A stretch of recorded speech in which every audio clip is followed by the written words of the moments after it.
Ito sa labas. Good morning sa aking mga tanim. Pati rin kay Winter. Basang-basa yung mga ano ngayon, oh, mga halaman ko. Gawa ng umulan. Umulan kagabi, nakakatuwa naman. Hindi kami pupunta ng silang ngayon. Kasi umulan talaga siya. Hello, Angel.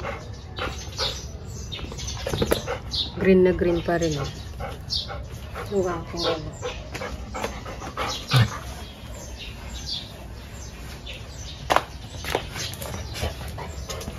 Ito ang mga halaman natin ngayon gawa ng umulan. Green na green. So hindi ko rin alam kung anong halaman to. Matagal ko ng tanim yun. Kailangan mailipat yun kasi gawa ng malaki ang ugat. Wala pa lang akong paglilipatan. Gahanap ako. Hindi tayo sa kabila sa mga halaman ko. Aba. Basang-basa, eh. Basang-basa, eh. Pagdating dito, to yung tuyo. Basa. Bakit basa lahat to? Basa siya. Pero merong isa, nag-iisa tuyo. Maglilinis, magwawalis pa ako. Nagigising ko lang. At gusto ko lang tignan tong mga tanim ko. Sigaw nga lang. Ayan o, basang-basa siya. Pakita ko lang ulit yung aking ano. RBC na talaga. Tuyot na talaga siya. Yan yung pangatlong kukunin ko naman. Dito may mga tanim ako dyan, mga sili. Natuyo na yung ano ko, kalamansi. Ayan ba yan? Kamatis. Tuyot na. Kailangan ko nang maglinis, magtanggal ng aking mga ano, mag-inis-inis. Sa isang araw na harvest ko na yan. Yan luya ko. Para mag-tanim na lang ulit ako ng panibago. Meron pa rin talaga siyang ano, insekto. Nilinisin ko na yan sa isang araw. Another vlog na lang din. Sa susunod na araw. Pakita ko lang sa inyo ito. Aking mga halaman. May halaman pa ako sa labas, pero hindi ko na yan ipapakita. Yun na nandiyan sa labas. Mamaya may mapadaan na kapitbahay, kaya hindi ako nagbablog doon sa labas. Tanggalin ko lang to. Damo.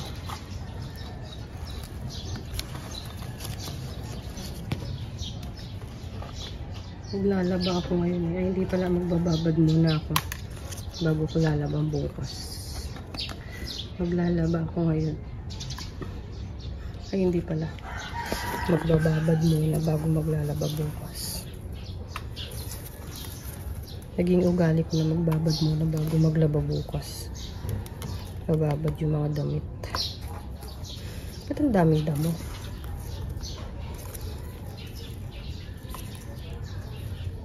Si Winter, tahimik lang. Mabuti naman. Mabutete naman. Tahimik ka lang, Winter. Ito tayo nag-iisa o tuyot.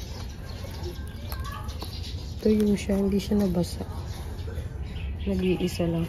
Yung sambong ko lumalaban pa. Pero may mga dahon-dahon pa naman. Buhay na siguro yan. Nakakailang kuha na ako dyan. Herbal din kasi yan. May mga ibon uli. May mga ibon na naman. Ayan, tulad ng sabi ko. Sabi pag pinupuntahan daw yung bahay mo ng ibon, swerte. Daming damo. Kailangan tanggalin isa-isa. Laki na nito. Dami ko na lang. Pero Winter! Nagwawala si Winter ko. May nakita sigurong aso. Hoy, ano nangyari sa'yo? Tabi ka dyan. Stop. Yung bating tinanim ko galing kay nanay. Galing sa silaw. Ang laki na. Mabilis din pala siyang tumubo. Pero tong ilang tanim ko na to, ngayon lang may tumubo. Ngayon lang nabuhay. Ito isang tong tanim ko rin to eh. Nabuhay kaya ito. Hindi alam kung ano to. Tanim pero hindi alam kung ano. Basta kasi naghahagis lang ako minsan dyan ng mga buto-buto.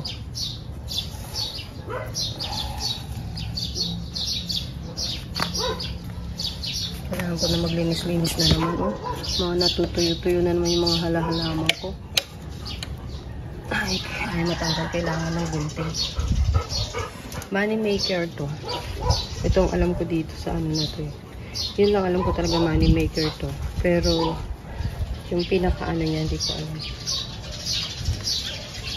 Nahilig ako maghalaman pero hindi ko na search ko ano yung mga pangalan ng mga halaman ko. Daming ibon na naririnig niyo po ba? Sobrang dami. Ito maganda to. Meron ako to sa labas eh. Ang ganda nito. Minsan, ang bulaklak nito is kulay red, minsan yellow. Tapos yung buto niya kulay black. Maganda to. Galing daw sa ibang bansa ito, sabi ng kapitbahay. Binigyan niya sa amin. Marami kami binigyan niya na. Tapos yung isa ko niya na doon sa labas. Pero malaki na. Namumulaklak na siya ng red, yellow. Tapos yung pinakabuto niya black. Ang ganda ka mo. Sobrang ganda po.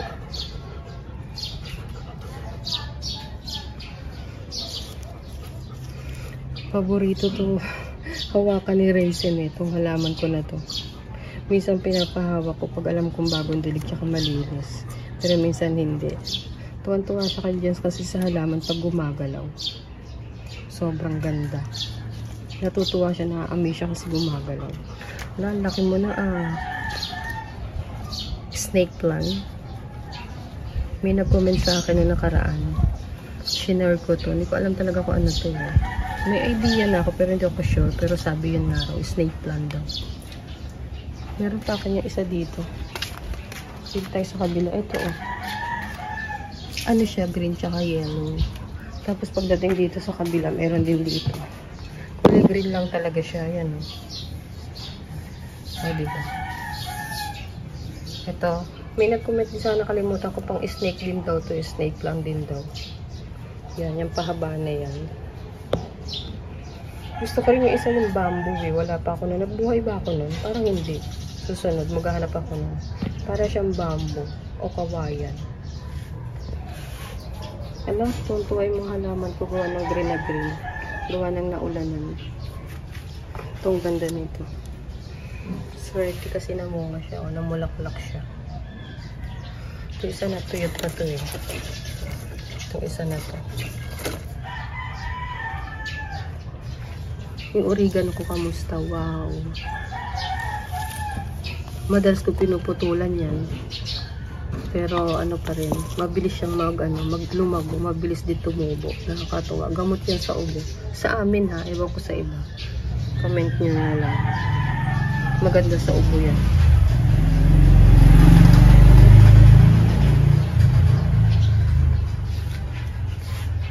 Hello Kalachuchi. Ang ganda nito pag namulaklak. Meron din ako nito sa labas. May bulaklak na siya.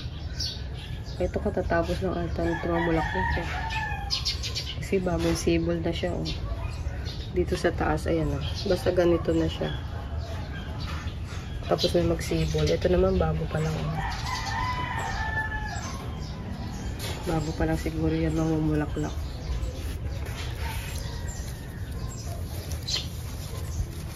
Ay, kailangan ko ng bawasan to. Mabilis lumago to. Yan. Hindi ko alam kung namumulaklak dito. Feeling ko hindi. Kasi ilang beses na ako nagtabas dito para bawasan yun. Yan. Mabilis siyang humaba. Kailangan ko na maglinis talaga. Share ko lang sa inyo to para rin meron ko ma-share tsaka ma-vlog. Walang ganong ganap sa labas. Dito lang sa bahay. Baka mga next week na pahinga muna ngayon. Ganda talaga nito. Gusto ko ito mailipat sa sa lupa. Feeling ko maganda ito, lumalaki siya. Ganda niya. Parang maganda rin siya sa loob ng bahay, no?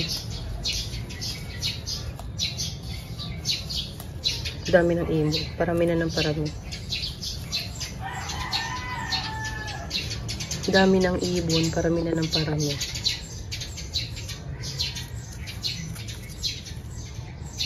Talagang dito sila nag-i-stay sa bahay. Wala namang palay sa sa kabilang lugar. Pero talagang hindi umaalis yung mga ibon dito. Siguro nasanay na sila. Wala namang tanim na palay sa kabila. Dati meron. Ngayon wala na. Doon sa kabila. Sa kabilang ibayo meron. Pero alam ko kakagamas lang naman. Kakagapas lang. Kaya siguro nandito ulit sila. Minsan wala naman sila. Siguro dahil kaya nandito ulit sila kasi katatapos lang maggamas. Maggapas. Iba yung gamas sa gapas eh. Ano to?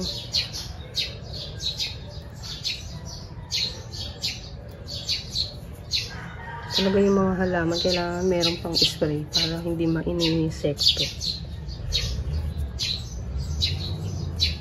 Medyo hinahabaan ko lang yung vlog ko ngayon kasi wala naman ako ibang ma-share kung dito lang aking halaman.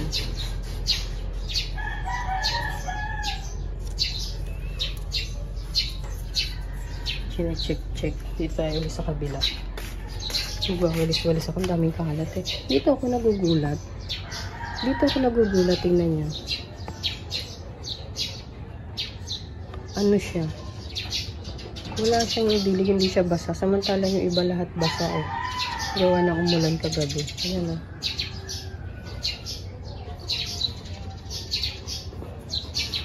Ayan. Sila ang aking share ngayon. Medyo pinapahaba-haba ko. Ito sa taas, tingnan niyo. Yan, halaman ko dito sa taas. Hindi ko lang maipakita sa inyo kasi tanaw ang mga kapitbahay. Wala, tingnan nyo. Hindi ko na talaga linisin yung mga halaman ko. Medyo na-busy kasi ako ng mga nakaraan.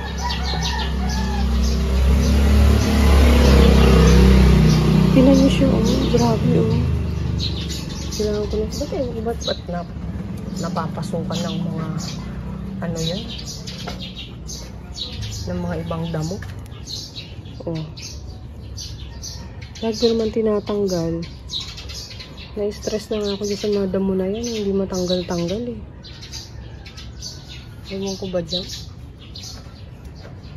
Ba't ganyan yung damo na yan? Hindi na umalis-alis kahit na laging tinatanggal. Paulit-ulit lang. Paulit-ulit lang. Balik lang ng balik. Nakaka-stress. Kahit na lagi ko tinatanggal, nandiyan pa rin. O diba?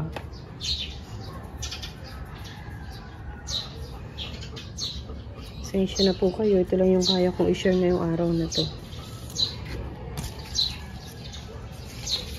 Wala, meron pa pala dito ng sili. Meron pa pala ako ng sili dito. Ayun o. May puno pa pala. Pero na siya. Patuyot na. Pero meron pa rin. Mukhang hindi naman na magbubungan kasi parang nabasot na. Nakatuwa yung alokbati. Nakapagluto na ako niyan sa munggo. Sarap naman siya. Pero nasanay ako sa dahon ng ampalaya or sa bunga. Minsan pag lumaki ako, kuha ko dyan. Mag-harvest ako, tapos laliyok sa munggo. Iluluto ko ulit. Masarap naman siya. Kaya lang wag lang siya ma-overcook. Kasi medyo wala daw yung lasa. Kaya ganun ang ginawa ko. Naalala ko yung sinabi ni nanay dun sa silang. Nung binigyan niya ako ng alokbati. Masarap daw siya. Oo naman, masarap naman. Pero mas ko sa dahon na ampalaya. Pero magluluto pa rin ako, masustansya daw yan. Magluluto pa rin ako niya. Pagluluto ko si mister niyan. Lalo na pag lumago yan. Pagluluto ko si mister ng na yan. Ayan o. Laki na no. Ayan. Ang lasig na.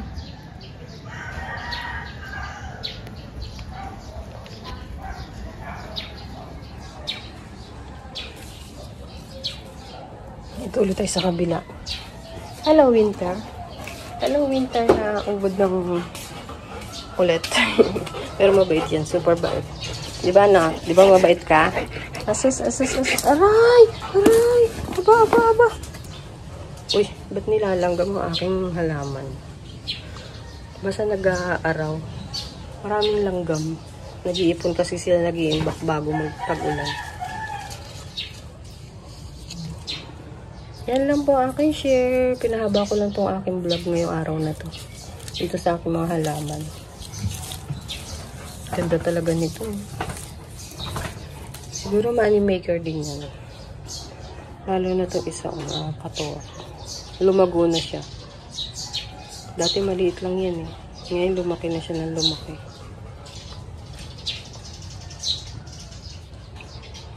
Hello, Angel. Ang aking mga angel dyan. Siguro, nagugulat yung kapitbayan na ginagawa ko dito. Palipat-lipat ako sa halaman ko. Hindi niya alam nagbablog ako. Ewan ko kung alam nila o hindi. Bahala sila. Hindi naman nila ako papanoorin. Makikichismis lang yung mga yan. O diba, nananahimik yung kapitbahay, pinapakaialamanan ko. Wala lang, para lang may masabi ako.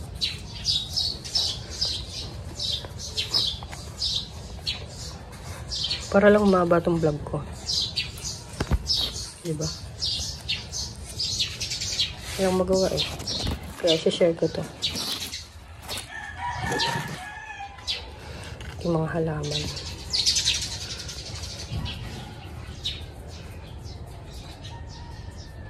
Iniisip ko, kaya ako nagtatagal dito sa halaman. Iniisip ko anong gagawin ko dito. Ito, tinakpan ko yan kasi si Winter. Tinakpan ko yung mga bato kasi kinukuha niya yan. Pinaglalaroan niya, kinakalat. Ilang beses na ako nagliligpit ng mga bato na yan. Tinan mo nangungulit. Papansin. Gusto niya laruin siya. Mamaya maligo ka. Paliguan kita mamaya. Pero magbababad muna ako ng mga damit. Kasi para bukas lalaban ko. Tapos sa isang araw gala. Ay! Nga pala, no? Dapat pala hindi ako maglaba ngayon. Magbabad. Kasi na bukas eh. Huwebes Santo na. Oo. Huwebes Santo na bukas. Hindi muna nga ako makapagbabad. Tatry ko pagsilipan. Yan lang share ko ngayong araw na to. Pasensya na po kayo. Yan lang kaya ko i-share ngayon. Sa susunod na lang po gagala tayo. Winter.